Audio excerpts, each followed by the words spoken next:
Punjab national bank വായ്പാ തട്ടിപ്പ് കേസിലെ മുഖ്യപ്രതി മെഹുൽ ചോക്സി അറസ്റ്റിലായെന്ന് റിപ്പോർട്ട്. CBI ആവശ്യപ്രകാരം ബെൽജിയം പോലീസാണ് ഇയാളെ അറസ്റ്റ് ചെയ്തത് എന്നാണ് റിപ്പോർട്ടുകൾ.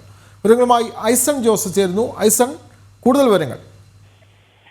വിനോദ്, 2018 മെയ് 23 ഇയാൾക്കെതിരെ ജാമ്യമില്ലാ വാറണ്ട് പുറപ്പെടുവിച്ചിരുന്നു മുംബൈയിലെ ഒരു കോടതി. ഈ പഞ്ചാബ് നാഷണൽ ബാങ്കിലെ തട്ടിപ്പുമായി ബന്ധപ്പെട്ട് ഈ വാറണ്ടിന്റെ പ്രോസസ് വേളയിലാണ് ഇയാൾ നാട് കടക്കുകയും ചെയ്തത്. ഇയാൾ ബെൽജിയത്തിലുണ്ട് എന്ന് കൃത്യമായ റിപ്പോർട്ടുകൾ ഇന്റർപോൾ അറിയിക്കുകയും ഇന്റർപോൾ നൽകുകയും ചെയ്തിരുന്നു. ഇതിന്റെ പശ്ചാത്തലത്തിലാണ് ഇയാളെ അറസ്റ്റ് ചെയ്യണമെന്നൊരു ആവശ്യം മുന്നോട്ട് വയ്ക്കുകയും ചെയ്തത്.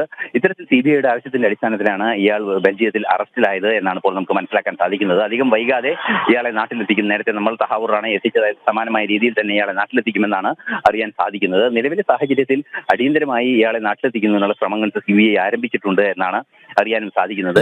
വ്യക്തമാണ്. പഞ്ചാബ് നാഷണൽ ബാങ്ക് വായ്പാ തട്ടിപ്പ് കേസിലെ മുഖ്യപ്രതി മെഹുൽ ചോക്സി അറസ്റ്റിലായി എന്നുള്ള റിപ്പോർട്ടാണ് ഇപ്പോൾ പുറത്തു വരുന്നത്. ബെൽജിയം പോലീസാണ് ഇയാളെ അറസ്റ്റ് ചെയ്തത് എന്നാണ് ഇപ്പോഴത്തെ വിവരങ്ങൾ നൽകുകയായിരുന്നു ഐസൺ ജോസ്.